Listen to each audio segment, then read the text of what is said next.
Samantala, naghahanda naman ang Philippine National Police o PNP sa isasagawang prayer rally ng mga taga-suporta ni dating Pangulong Duterte kasabay ng kanya pong pagdiriwang ng ika-80 karawan sa Biyernes.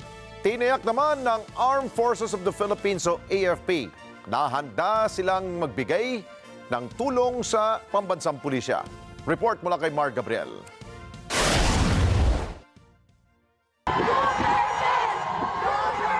Sinimulan na ng Philippine National Police ang paghahanda para sa isasagawang prayer rally ng mga taga-suporta ni dating Pangulong Rodrigo Duterte sa Davao sa darating na Biyernes, kasabay ng kanyang ika-80 kaarawan. Ayon kay PNP spokesperson, Police Brigadier General Jean Fajardo, base sa natanggap nilang impormasyon, isasagawa ang rally sa Rotary Plaza sa New Corellia sa Davao del Norte. Nakikipagpulong na raw ang Police Regional Office 11 sa Davao LGU para sa ipatutupad na seguridad.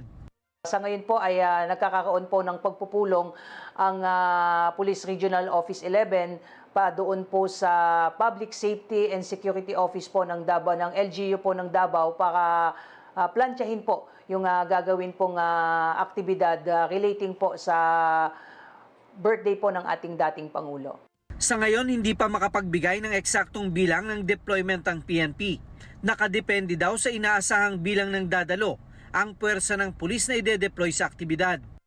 Tama po, ma'am. Yan po yung binigay sa atin na information na prayer rally po ang mangyayari po dyan. At we expect po na marami din po ang aatin dyan considering po na taga Davao po yung ating dating Pangulo. But as a normal police procedure po ay maglalatag po ng kaukulang security coverage po ang Philippine National Police para siguraduhin po ang security and safety po ng lahat po ng aatin dyan po sa activity po na yan. Ang Armed Forces of the Philippines nakahanda naman daw na tumulong sa PNP sa pagbibigay ng seguridad sa aktibidad kung kailangan. May mga naka-standby daw sila ng mga civil disturbance management teams na maaaring ipadala sa venue para matiyak ang kaayusan at payapang aktibidad. Mar Gabriel para sa Mata ng Agila. Matatag, matapang, matapat.